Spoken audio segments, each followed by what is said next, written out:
दिनांक 22/6/2017 पासून ते आजतागायत राज्यातल्या खाजगी अनुदानित शाळा, अंशतः अनुदानित शाळा आणि विना अनुदानित शाळांमधील शिक्षक पदांवर पवित्र पोर्टलशिवाय ज्या नियुक्त्या झालेल्या आहे त्या नियुक्त्यांचा अहवाल शासनास उपलब्ध करून देण्याच्या अनुषंगाने एक महत्त्वाची समिती ही गठीत करण्यात आलेली आहे आणि या समितीला काही महत्त्वाच्या सूचनाही देण्यात आलेल्या आहे.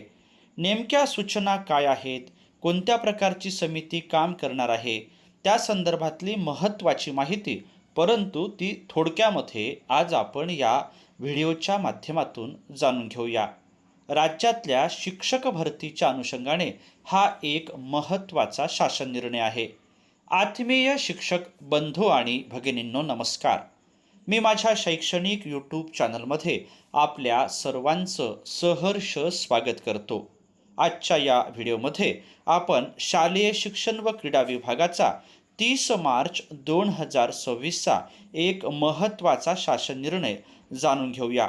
अशाच प्रकारचे विविध शासन निर्णय जाणून घेण्यासाठी माझ्या या यूट्यूब चॅनलला जर आपण सबस्क्राईब्स केलं नसेल तर जरूर सबस्क्राईब्स करा, अशी नम्र विनंती मी आपल्याला या व्हिडिओच्या निमित्ताने करतो आहे.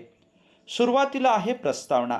या प्रस्तावनेतला काही महत्त्वाचा भाग आपण या ठिकाणी जाणून घेऊया. दिनांक 22/6/2017 पासून खाजगी अनुदानित, अंशतः अनुदानित, विना अनुदानित शाळांमधील शिक्षक पद भरती पवित्र या संगणकीय प्रणालीमार्फत होणे आवश्यक असताना काही शैक्षणिक संस्थांनी विशिष्ट कालावधीसाठी पवित्र पोर्टल कार्यान्वित नव्हते, लॉग इन ID उपलब्ध करून देण्यात आले नाही, शालेय शिक्षण विभागाच्या संबंधित अधिकाऱ्यांनी विहित मुदतीत प्रतिसाद दिला नाही इत्यादी कारणे दाखवून त्यांच्या स्तरावर पदभरती केल्याच्या काही घटना निदर्शनास आल्या आहेत. माननीय उच्च न्यायालयाने याबाबत व विशेषतः शालेय शिक्षण विभागाच्या संबंधित अधिकाऱ्यांच्या विहित मुदतीत प्रतिसाद न देण्याच्या दिरंगाईबाबत नाराजी व्यक्त केली आहे. अशा नियुक्त्यांना तदनंतर सक्षम प्राधिकाऱ्याची मान्यता न मिळाल्याने अशा संस्था व शिक्षक माननीय उच्च न्यायालयात रीट याचिका दाखल करतात. अशा प्रकारच्या रीट याचिका क्रमांक 6949/2025, 6950/2025, 10116/2025 माननीय मुंबई उच्च न्यायालयात दाखल करण्यात आल्या होत्या.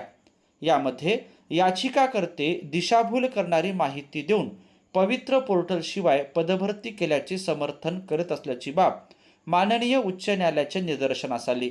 या प्रकरणात पारित केलेल्या संदर्भ क्रमांक 14 येथील दिनांक 16/10/2025 रोजीच्या न्याय निर्णयान्वये माननीय उच्च न्यायालयाने सदर याचिका फेटाळल्या असून पवित्र पोर्टलमार्फत शिक्षक पदभरती अधिक सक्षम व परिणामकारक बनविण्यासाठी खालील निर्देश शासनास दिले आहेत. प्रत्येक शैक्षणिक विभागात संबंधित विभागीय शिक्षण उपसंचालक यांच्या अध्यक्षतेखाली 3 सदस्यीय उच्चस्तरीय समिती नेमण्यात येऊन पवित्र पोर्टलशिवाय झालेल्या पदभरतीचा अहवाल या समितीने शासनास सादर करावा. पवित्र पोर्टलमार्फत पदभरती अधिक परिणामकारक व कार्यक्षमपणे होण्यासाठी शासनाने मानक कार्यपद्धती अर्थात SOP निश्चित करावी. माननीय उच्च न्यायालयाच्या उपरोक्त निर्देशाची अंमलबजावणी करण्याबाबतचा प्रस्ताव शासनाच्या विचाराधीन होता आणि त्या अनुषंगाने हा एक महत्त्वाचा शासन निर्णय आहे जो आपण थोडक्यामध्ये या ठिकाणी जाणून घेणार आहोत.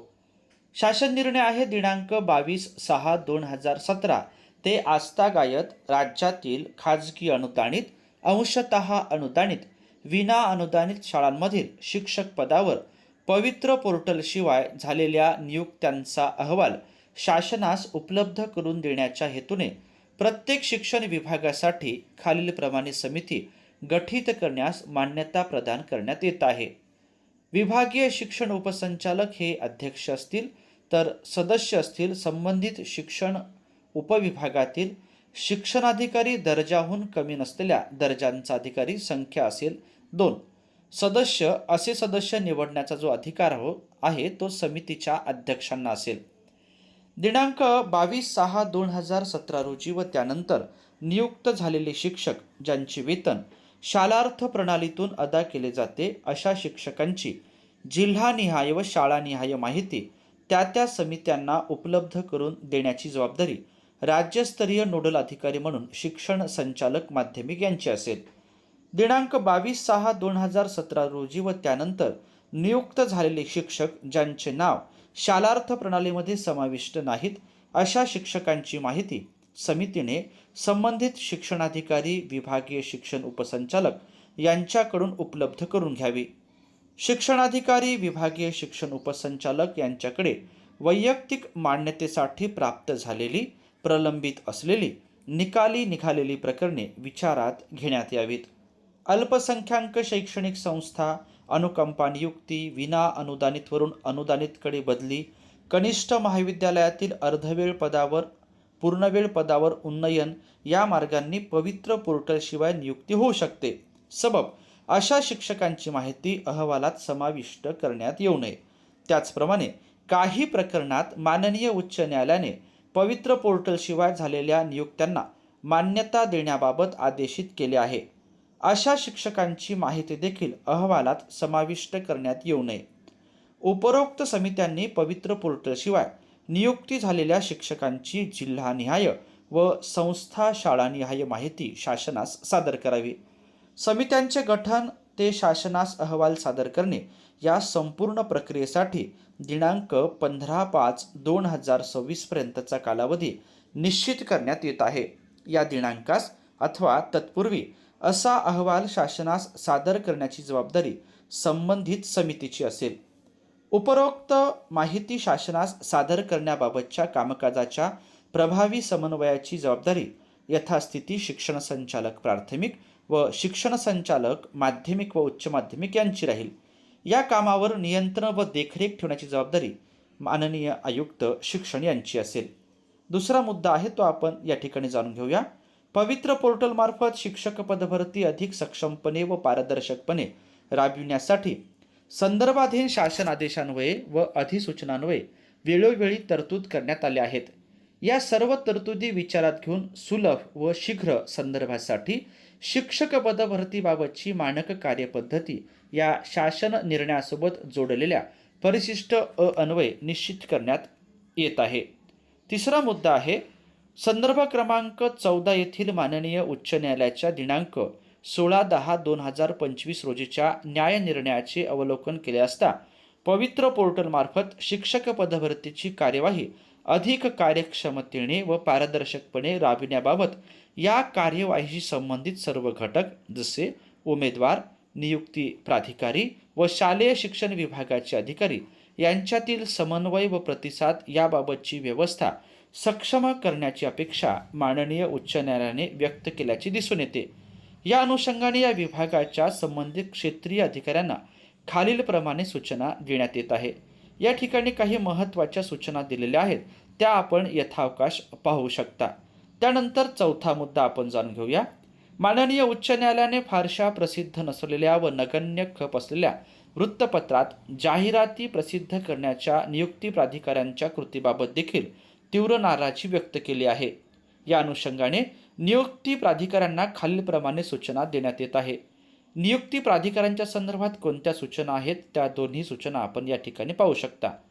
पवित्र पोर्टलशिवाय कोणत्याही परिस्थितीत संस्था स्तरावर नियुक्त्या केल्या जाणार नाहीत व अशा नियुक्त्या करण्यात आल्यास त्यास कोणत्याही परिस्थितीत मान्यता दिली जाणार नाही व संस्थेविरुद्ध नियमोचित कारवाई करण्यात येईल. या बाबींची नोंद सर्व शैक्षणिक संस्थांनी घ्यावी असं या शासन निर्णयाच्या माध्यमातून कळविलेलं आहे. प्रस्तुत शासन निर्णय आपण या ठिकाणी थोडक्यात जाणून घेतला.